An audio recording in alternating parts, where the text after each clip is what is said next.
to stimulate your emotions, especially if you're having, if you're lonely or you're not fully, brethren, who's fully emotionally satisfied in their life?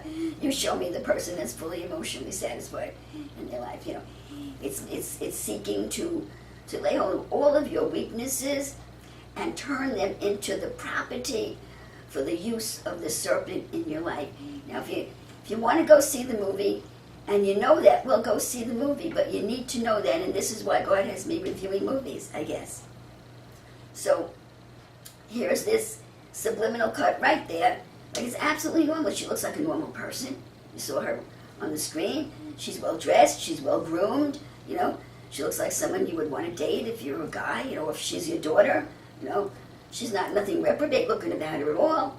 And she's talking to this guy like they've been sleeping together for a week, and he wants her to do something that she doesn't want to do. He wants her to. He has a suitcase there. He wants her to take the suitcase inside of the building, and she doesn't want to do it because she has things to do. She's in school and she has to study, and he's giving her a hard time. See, so how well do they know each other? You see. They're sleeping together for a week. She considers him her boyfriend. How could someone be your boyfriend after 1 week? She doesn't even know the guy. So she tells him 4 times or 5 times, no, she doesn't want to do it. And what does he do? He clamps handcuffs on her.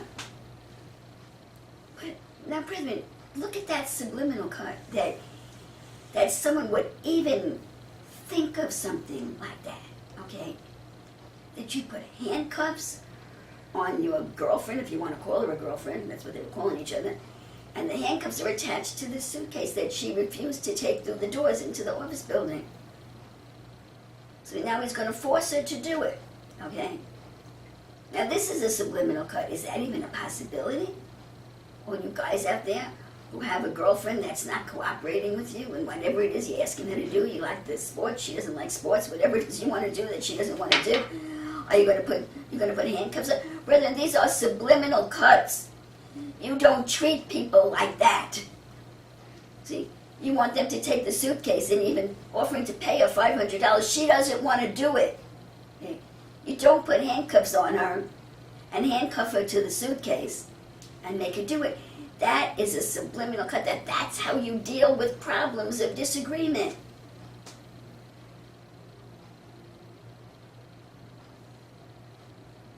And of course, she didn't have to go in. Now, if it was me, I wouldn't have gone in. I would have walked away with the suitcase. But she agreed that the only solution.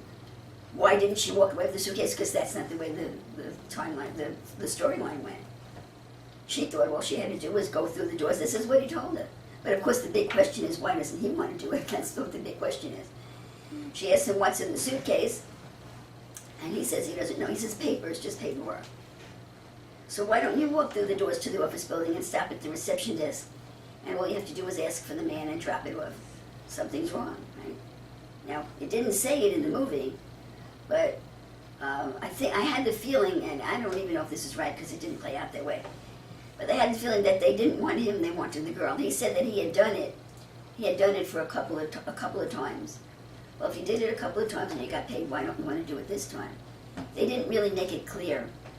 But I sort of had the feeling they wanted a woman. But then the end of the whole thing was that they were just using her as a mule. So I don't know whether that was true. And it wasn't clear to me why he wouldn't do it himself. So she's all upset now. Wouldn't you be upset if someone clamped handcuffs on you? Yeah. So she goes into the office building. And now she's all upset, and she talks to the receptionist, and Mr. Yang, I may have his name wrong, wants to come down. She's all upset, and all of a sudden she sees this Chinese mafia come down, like 4 or 5 henchmen-looking guys, and she's really scared, so she's showing all this fear. They take her upstairs, and there's blood. All of a sudden there's blood all over the place. There's dead bodies laying there with blood on them. This Mr. Yang, he comes out in a probably $1,000 silk suit, and he's all splattered with blood all over his face and his clothes, and I'm not sure if he's holding the knife in his hand or not. So from the beginning, there's absolutely no reason to be showing this stuff. It's just violence in the movie, seeding the people with violence, feeding into any potential for violence or that you have, okay? And just dead people with blood splattering all over them. And at one point, someone shoots or something, and she's all splattered with blood herself, just blood flying everywhere, you know. In my opinion, it had nothing to do with the story at all. It was just effects that were dumbing down your humanity. See, it dumbs down your humanity. Humanity is passion and altruism and heroism and mercy and compassion and it just your spirit just rising to the highest potential, you know, of mankind to do good, you know, to help your fellow man. You know, it's the exact opposite. Not a shred of anything like that at all. And when we had our meeting, I went with Mary, June, and Susan. We had our meeting. I should have taped it. We had our meeting immediately after the meeting. Not a shred of humanity in the movie. Not a shred. Not a thread. Nothing that would stir up your humanity. The movie was dead. The spirit behind the movie was dead. You see. So if you don't have something that's stirring you up to high human ideals, you have the exact opposite. Murder, blood, senseless murder. No reason even. There shouldn't be a reason for killing people, but if you can hear what I'm saying, there's different degrees of your descent. They used to say, you know, morality among thieves, you know, which is what we saw when we looked at The Sopranos, you know. They actually had a meeting about whether or not the guy needed to be wiped out. You know. Over here, just senseless murder, with blood splashing everywhere. The exact opposite of something that would stir up your spirit to do good. Because that's how we thrive. We thrive. Life is founded on aspirations and expressions of our life that do good for other people and humanity. That's the God in us. That's what we're supposed to be.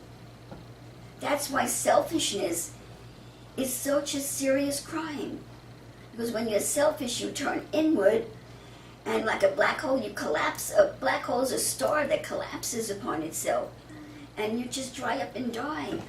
Jesus said you have to sacrifice for others, for your own self's sake, to be all that you can be. You cannot keep all of your money for yourself. You cannot keep all of your goods for yourself. You cannot keep all of your knowledge for yourself. You have to be willing to give of yourself to other people, or you will fold up like a star, and become a black hole, and just collapse and die. You become mentally ill, or you just get sick and die.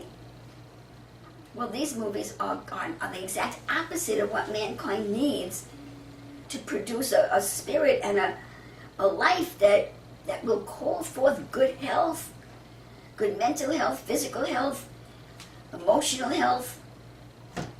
It's the exact opposite. Senseless murder and blood splattering everywhere. People captured, people taken against their will, people violated, people sexually immoral, which she wouldn't be in this condition if she wasn't sleeping around with someone that she just met. And basically the indication was it was casual sex. See? Now, look, brethren, all fornication is wrong, but there are degrees of everything. What you reap concerning what you sow is in direct proportion to the degree of what you're doing. Look, if your two kids or if you're older people and you're sleeping with your boyfriend or your girlfriend, it's not the same recompense as if you're just with some guy for a week like that. See? So what happened to her was the direct consequence of her casual sex with this man that really didn't mean anything to her. See? This was the direct consequence of her violation of God's sexual laws. So she's captured, see, and they do surgery on her, and they put these drugs inside. So that's the beginning of the movie, you know. Casual sex, violate your girlfriend, if you want to call her that, you just met her, you know. And murder and blood and the Chinese mafia. You know. That's how the whole scene opens. After the monkey, after you're told that you're the descendant of a monkey, okay. Now, every effort is made to repress anything of value in your human soul. See, whether movies are an art form, we can grow. I grow tremendously from movies. I learn, I experience, and I change. Because life is all about change, you see. Change for the better. You know, these movies go in the opposite direction. They repress your human spirit, your soul, the natural desire to have your soul uplifted, see, is repressed. And you don't even know what's happening to you, see. So they cut her open and they put the drugs inside of her. And there's a lot of action, people yelling and screaming and drugs and guns and whatever, you know. Again, no reason for it, just to dumb you down so that they can get that serpent seed in you, so that they can kill anything of Christ in you. Christ does not rise to a movie like that. See? Unless you're looking at it like I am, you know, unless you're critiquing it. Christ doesn't rise to a movie like that. It's feeding your carnal mind, and it's feeding the worst possible human aspects that the human soul is capable of. It's calling them forth in you. Instead of rescue, murder. Instead of life, death. Instead of morality and self-respect, casual sex and abuse by your partner, forcing you to do something you don't want to do. It's the exact opposite. It calls it forth in you. So, the bottom line is, somehow she winds up in jail. I think I read it from the plot here. I'm not really sure what happened. I think that she wound up in jail. And she gets beat up, and she gets kicked, and it opens the package inside of her. And the drugs go forth, and she's starting to experience changes because of these drugs going forth. And that's the whole movie.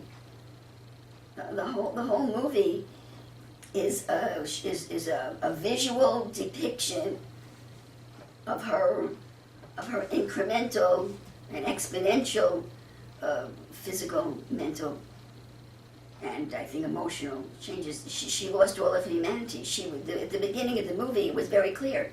She was an emotional woman. And for the first 15 minutes or so, she was, I don't know how good even a job as an actress she was doing of showing fear. She was so afraid. She was so afraid, please let me go. I'll give you the suitcase, just let me go, please let me go. She was I don't mean to put her down, but I shouldn't say sniveling, but she was just a frightened woman, you know. Please let me go, please let me go. So afraid, yeah. And then all of a sudden she's not afraid anymore. See? Why? Because her emotions are being dumbed down. See? So there are emotions shown in this movie, but they're not valor. The emotions shown in the movie are not valor, they're not sacrifice, they're not self-sacrifice, they're not mercy, they're not compassion. The emotion shown in the movie is fear. And then the whole movie, actually when the Lord told me that He wanted me to do these movie reviews, I said, Lord, I don't even know if they'll take up, if the 2 reviews will take up the whole, I usually preach about 3 hours, between 3 and 4 hours. There's no substance to the movie. The whole rest of the movie was showing her incremental change into a loss of all human emotion, okay? Loss of all fear, her supernatural ability to deal with every problem, and the solution to the problem, especially when her body started to dissolve, was to get more drugs, okay? So if there's anybody out there in the audience with a weakness towards drugs, what do you think that's doing for him? See?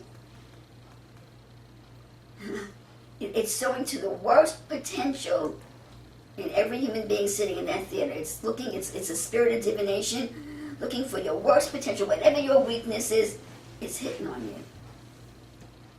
Look at what happened to her from those drugs. Wow, I can just hear some drug addicts saying, stupid enough to be saying, wow, let's try it, What would happen to us if we try that? Some crazy kid that's into drugs, And she's shooting guns, and she's killing people, and they try to stop her, and she just looks at them, and they fall down, and she holds up her hands, and the bullets fall to the ground, and she's this supernatural person, and she's on a computer researching her condition, and she's using the computer supernaturally fast. She finds out the doctor, Morgan Freeman, who's supposed to be the greatest one in his field, and she calls him up, and she's smarter than he is. She's telling him, you're doing well, but you're not quite there. So we see a supernatural rise to power. A supernatural rise to power. Power over the police. Please, let's not ignore the female dominance in the movie. And let's not ignore the females, because there's a spirit of female dominance raging through the whole world today. Okay. She made the French police officer with all of the physical prowess of the male, which is usually, although not necessarily always, stronger than the woman. Okay. He was powerless before her mind, you see. And this is one of the paradigms in the nation. The male, which is usually physically stronger, is brought to his knees by the spiritual power of the female dominant spirit. I'm going to say that again. The physical power of the male is brought to his knees by the mind power of the female dominant spirit. Physical power has no recourse against witchcraft. It will bring down the strongest man. And who in the Bible is our example of that? Samson. Oh, Samson. Who did you say? Solomon. I don't know why. Oh, well, that's not wrong. Solomon too was brought down by I believe the Queen of Sheba was the beginning of his fall. But the difference between Solomon and Samson is that Samson resisted to the end and just gave in to Delilah each time a little bit more. But Solomon got started by Sheba and then went on his own power. He really liked that witchcraft. When he went on his own power, therefore being much more guilty. So here once again we have degrees of guilt. Degrees of guilt. Now, in the end, Samson, he died, but he was vindicated. He asked God for another chance, and he knocked down the pillars, and the temple fell down, and the Philistines were destroyed. But Solomon just died in disgrace. There was no redemption for him, at all that I know of. Does anyone know of redemption for Solomon? I don't even know of any repentance of him. But your answer was right. Yeah. So, once again, the whole underlying theme of the movie is to stir up the lowest potentials of the human soul.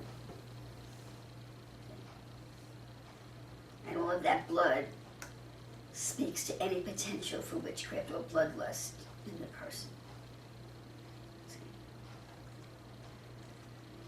So she makes the tough French police officer. He becomes her servant. He becomes her servant. He even says to her at one point, "There's nothing. I shouldn't even be here. We're not even partners. There's nothing I can do." And she said to him, "But I need you around." Like he was her pet. So she grew stronger than all reason, all life, all law enforcement, all decency, all honor. She became a law unto herself. So she was even higher than the police.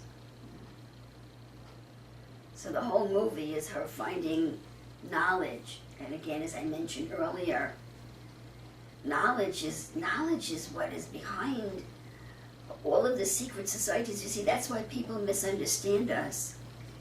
And they misunderstand the Jewish Kabbalists who are legitimate. I don't know what any individual is doing, but I know that there are a lot of Jewish Kabbalists out there that practice a philosophical Kabbalah.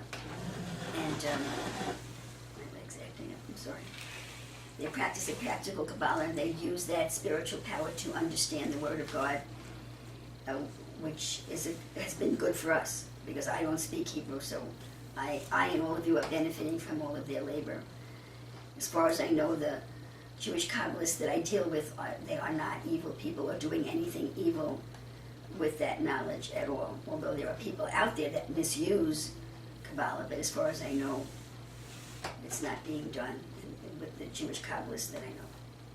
So, so she's gay, but knowledge, that is what the serpent wants. The serpent wants knowledge and worships knowledge. So when people hear about our ministry or about other ministries that deal in esoteric doctrine that they don't understand, especially Christians, they don't understand, see, and they automatically mark it evil. But, well, I'll just speak for myself in what I teach here. You have to say yea or nay.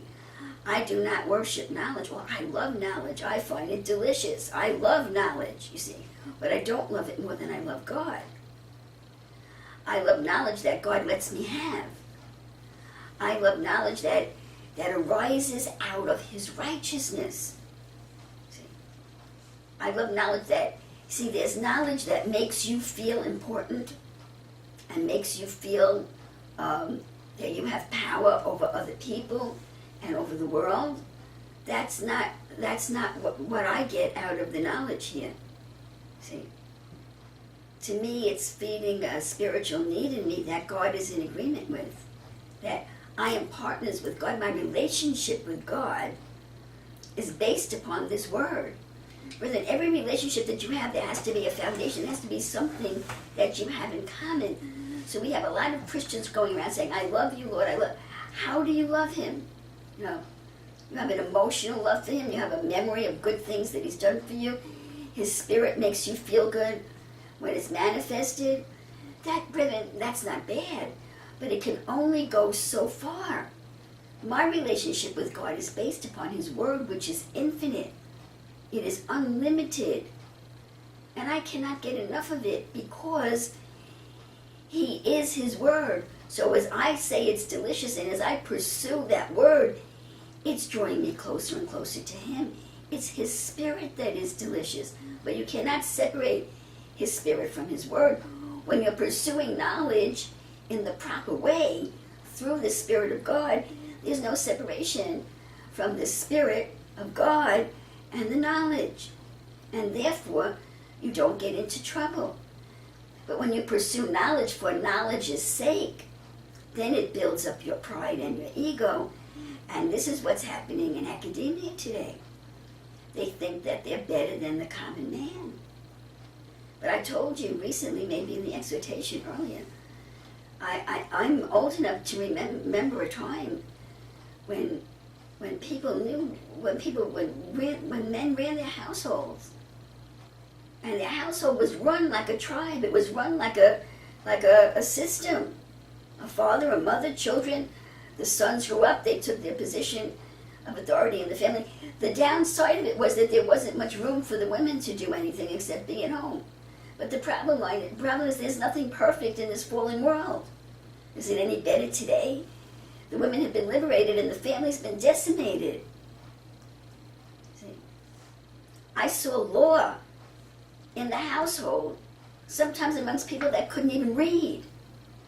So education is not the answer. Not the education in academia today. Education separated from God is not the answer. If you serve God and you are inclined towards education, you should pursue it with all of your strength. You should be all that you can be. But education and knowledge you don't necessarily have to get through education. You don't have to go to a school to have knowledge. You can read books, you know. You go to college and you pay all that money to get the degree, to have some kind of proof.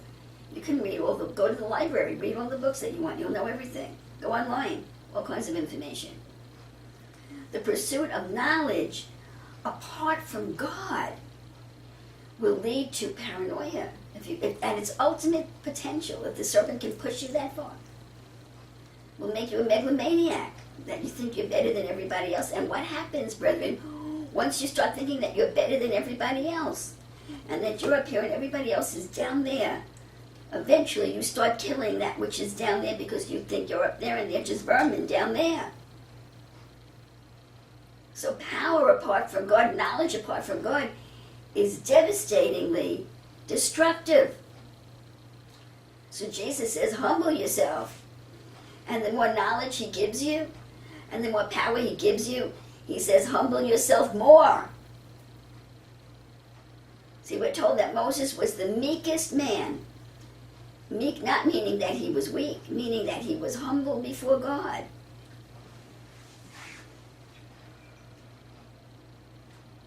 So to gain knowledge or to seek knowledge without the balancing effect of God and practicing his teachings, the teachings of Jesus towards humility, is utter disaster in your life. And that's what the occult philosophies are. There are many occult philosophies out there.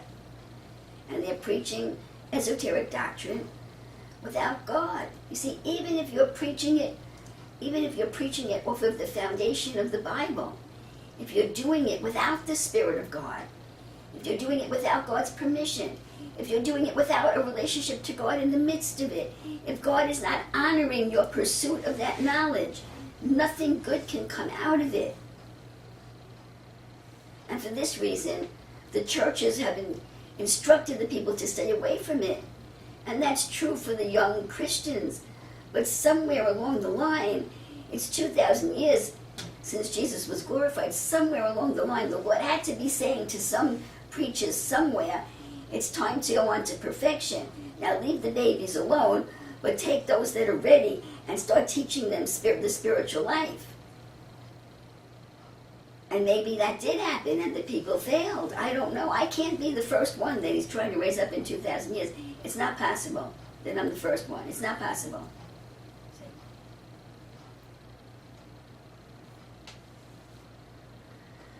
So anyway, the movie, okay?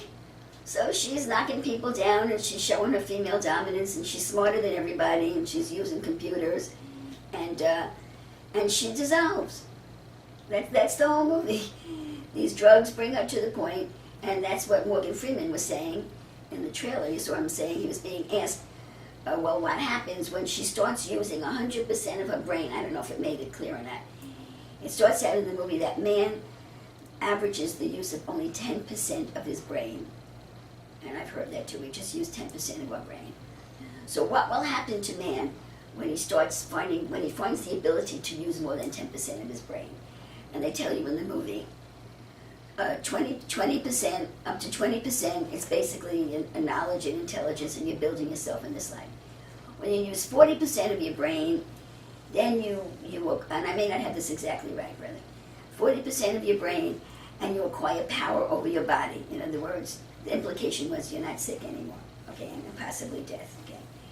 60%, when you manage to use 60% of your brain, you now acquire power over other people. See, you have power over other people. 80%, when you use 80% of your brain, and at some point, Morgan Freeman says, I don't know. But that was the progression: power over yourself, power over other people, power over nature. Okay? And then and then we don't know what comes after that. See? So she went to 100% of the use of her brain. And so through the whole movie, she's gaining all of this knowledge. And what happens when she reaches 100% of her brain? She has the Hindu counterpart of the rapture. See? Now, most of the occult movies that I've seen today are based upon Buddhist theology, but this movie was more Hindu, much more Hindu to me than Buddhist. See? And that's Hindu theology. You keep improving yourself, and they fast, and they Hindu classic. There's splinters of everything. Classic Hindu theology, brethren, acknowledges the serpent that dwells within us. Every human being has a serpent, a spiritual serpent in the midst of us. His name is Cain.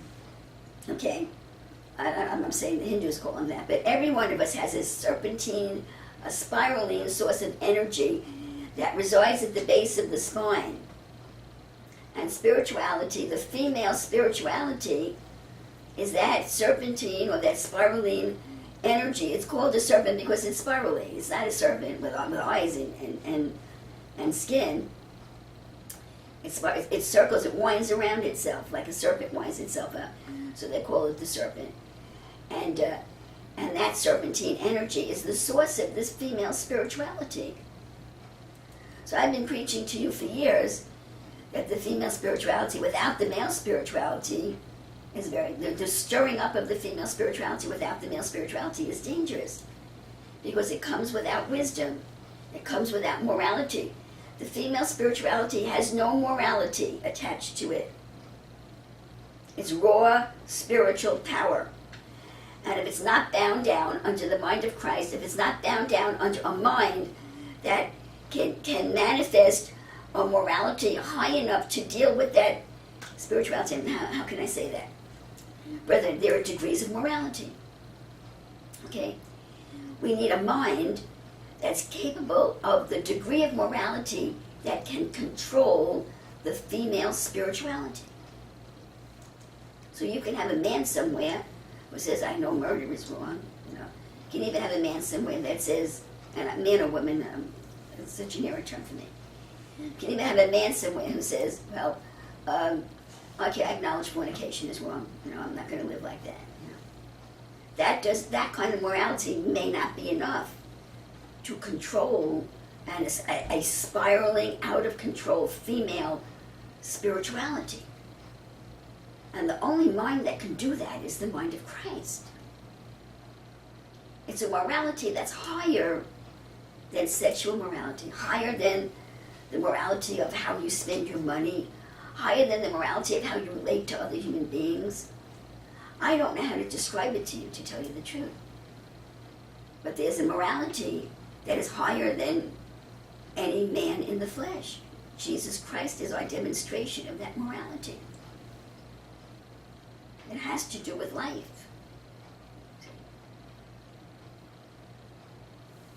So I've been preaching to you for years about the female spirituality, and it's even in this latest book that's really excited me so much, The Three Israels.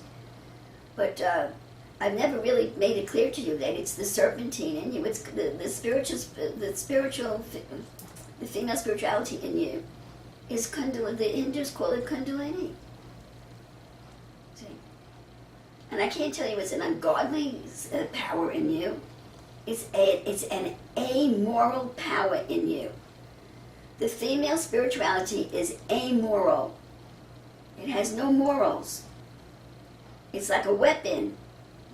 That's sort of the idea that all of these people that in the government and outside of the government that are for gun control are telling you. So somebody took a gun and he killed, unfortunately, 50 people. So let's punish the gun. And they'll say, what, did the gun shoot itself? Did the gun shoot itself? That you're going to take guns away from people who are using guns properly? No, it took a man with a damaged sense of morality to take that weapon and shoot 50 people with it. The female spirituality is a weapon that is amoral. And therefore God says it's illegal to sow into or to use or to stir up or implement in any way that female spirituality unless it's under the authority of Christ. And you might say, well, I would never use it to hurt anybody. I'm a good person. Well, then you're a white witch. What does that mean? You're using it based upon your human sense of right and wrong. And who gave you authority to determine who should live and who should die? And who gave you authority to wield that kind of spiritual power based upon your human judgment of good and evil? God says, I never gave it to you. And the use of it is punishment, is punishable, ultimately by death.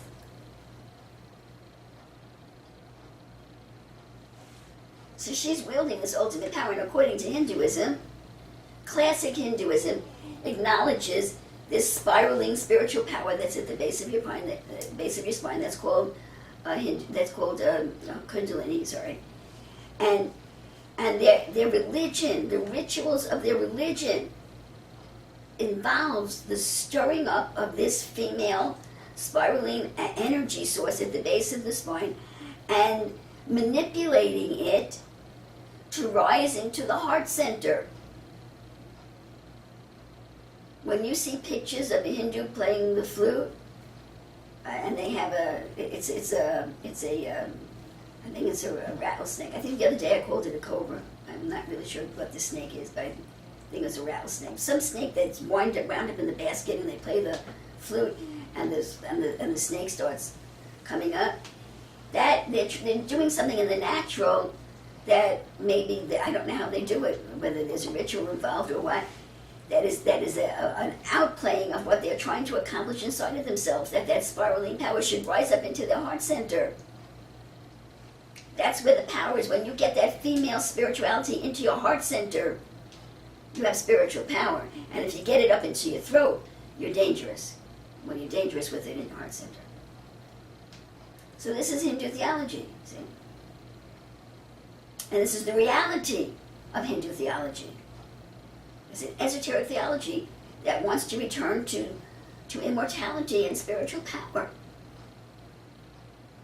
And just about everybody, I mean, I don't know how to judge it, but I would say the large majority of religions and people over the centuries that have tried to, or that have engaged in and that have had a following, whereby they have built up spiritual power in themselves in an attempt to return to immortality, they've gone off. Every last one of them have gone off. Jim Jones, they've all gone off. So people hear about me, they're scared. People are afraid of me.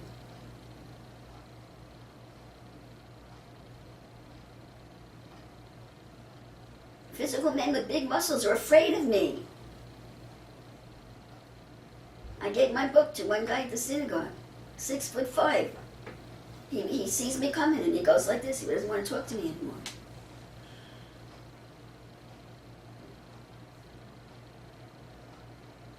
They're afraid of me. They're afraid of us. You need to understand that people are afraid of us.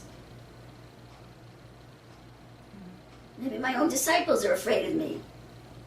But you have to take your stand. You have to have your relationship with the greater God that talks to you, and you have to either be in or you have to be out. You can't have one foot in and one foot out. But that's why they're afraid of us. Because every group, as far as I know, that has tried it has gone off.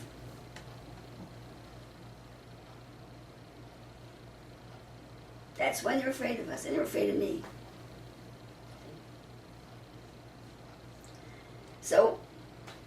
So in the movie, and the end of Hindu theology is, you see, they go into these trances, they go out of their bodies. I read a book once about a Hindu guru who was out of his body for such a long period of time. And I don't believe Jesus does this, but outside of God, they leave their bodies and they have spiritual experiences, and their body goes into some kind of dormancy. It's not used, it goes into some kind of a trance. So that this guru was out of his body for so long that his body was starting to deteriorate, so his disciples would wash him with milk every day. They didn't know if he would ever come back. And then it was years and years he came back into his body. So they preserved his body while he was gone. So Hindu, I'm telling you this to tell you that the end of, or the ultimate goal of Hindu doctrine, classic Hindu doctrine, is to return to the void. Is that the I don't know whether they would say soul or spirit, goes back to the whole, because we're just a drop. Our human spirit, our soul is a drop that comes out of an ocean of existence. So their goal is to go back to the void. And to be honest with you, I haven't thought about it in a long time, because there's no more room in my brain since the Lord brought me into Kabbalah. There's just no more room in my brain for anything outside of Kabbalah. But I used to wonder what happened after they returned to the void. But I never pursued Hindu theology really to find out the answer.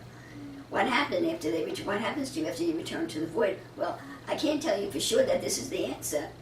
But based upon what I've learned from Kabbalah, and now that I'm reviewing this movie, what seems to me the next thing is that you reproduce yourself, you become one with the universe, and then you start reincarnating in existing individuals. And you reproduce your glorified nature in mankind. At least that's what Jesus is doing. And I know at its root, all esoteric doctrine is the same at its root. The serpent wants to counterfeit what Jesus is doing. Fallen angels and other entities, they want to live in the house that God made. They want to live in God's house, in his houses, which are human beings. That's the bottom line.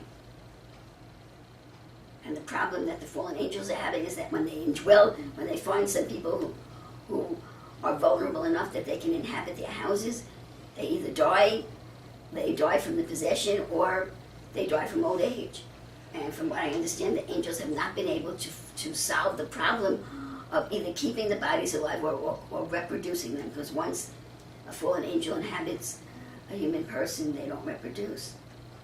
Why don't they reproduce? Because now they have a spiritual husband. They don't even have sex anymore. When you're fully possessed by a fallen angel, you don't have sex anymore. You become the possession of that angel. His arms and his legs and his hands. And whatever he wants you to do, you're serving him. It's selfish. It's within.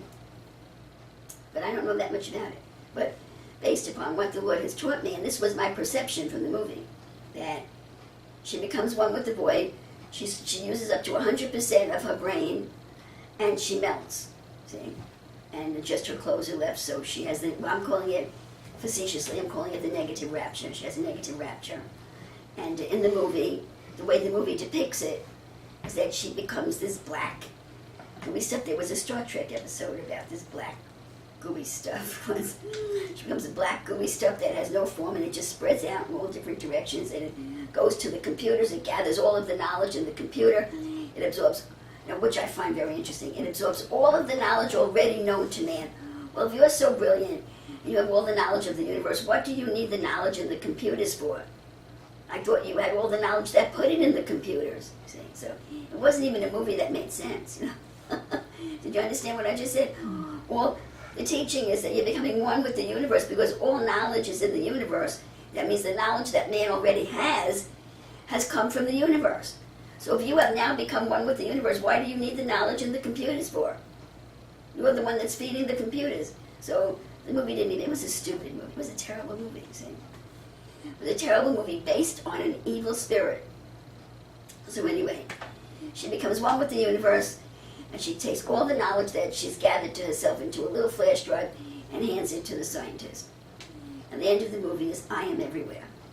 And my opinion of the sequel to the movie, or at least the esoteric principle behind it, the elephant in the room, the unstated statement that nobody sitting in the movie knows about, but that was imparted to everybody watching it subliminally, is that the one that is everywhere will soon be inside of you.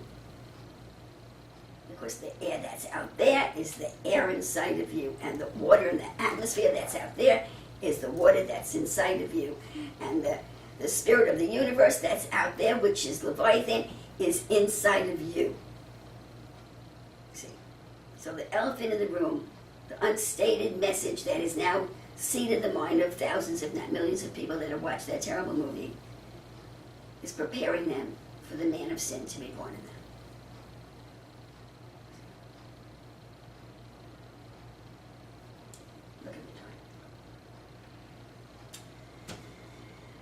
And that's the end of the movie. So, I'm not telling anybody not to go. I'm not a cult leader. If you want to go, go. I'm just telling you, I don't know why anybody would want to see these movies, unless they're just deceived and they don't understand and they're looking for entertainment. But I'm entertained by older movies.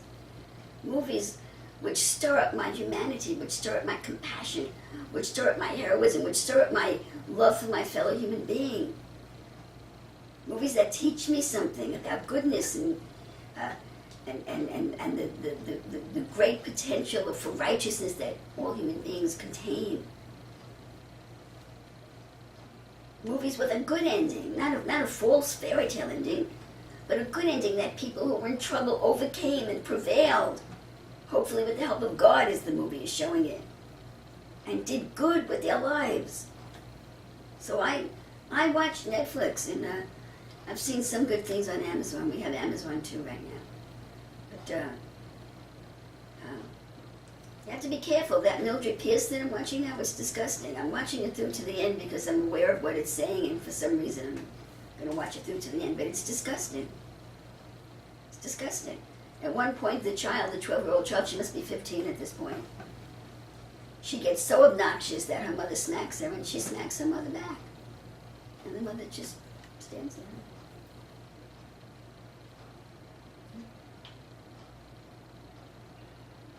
So, this is the direction the culture's going in, brethren. The emasculation of the males, the emasculation of the parental authority, the emasculation of the single mothers raising the children alone, and the rise of the children to power.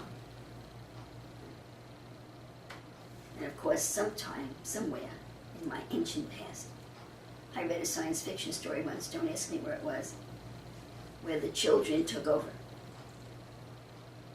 The children took over. And the grown-ups were considered their enemies. And the children were roaming in bands with makeshift weapons, and they were a danger. And it had gotten to the point, and of course they were children, tried to take care of themselves, scrounging for food in bands, in groups here and there. And they had an enemy. Now these are little kids, like some of them are 6, some of them are 8, some of them are 10. The oldest ones in the group are like 15. And some little kid is asking, well, who is it out there? And they say, well, it's the Grups. It's the Grups. They're our enemy. The Grups are our enemy. And the end of the story is that it turns out that the Grups is a compression of grown-ups.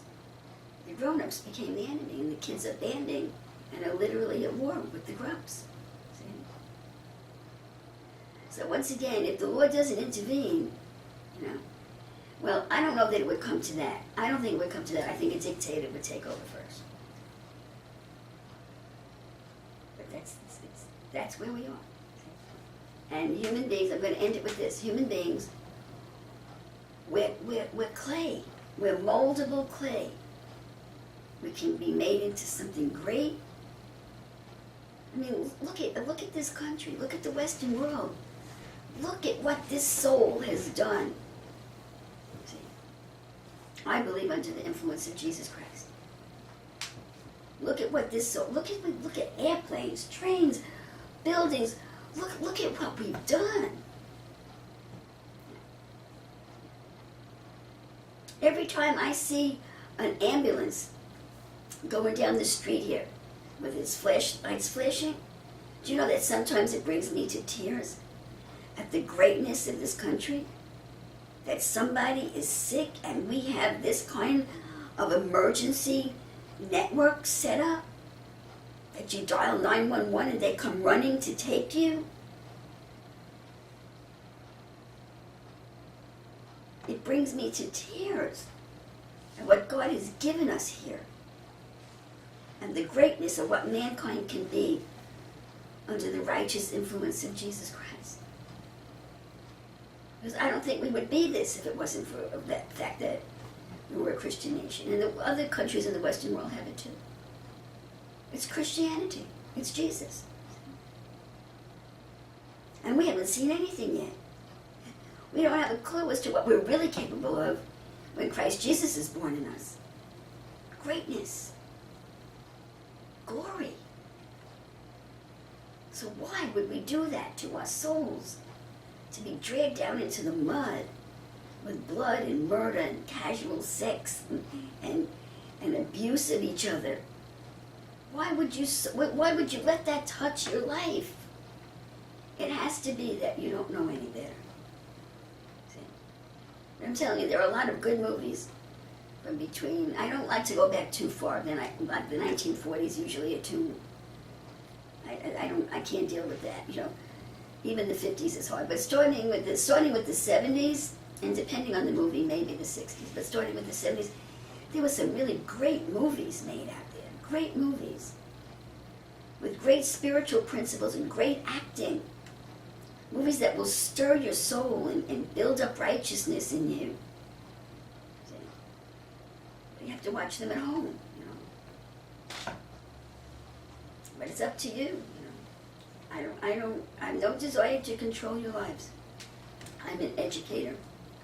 I hope I have just educated you. And so I'm going to end now because it's really late. Whether or not the Lord will let me do the forgiving, or whether He wants me to do it on Sunday, I don't know. We'll see. We'll see. Or any other future movies. If he sends me, I'll go. But to me, it's a waste. It was a complete waste of time. The two of them were a complete waste of time, other than God's being glorified in it this way. So, any comments or questions? We're really late. But I have to tell you that God, I didn't know what I was going to preach on this movie, and I think God did something great here. I think it's a tremendous message. I have to listen to it. Can't wait to hear it. Any questions or comments here from anybody? If not, thank you for staying with me this late, and it's been a good day. Okay, God bless you all.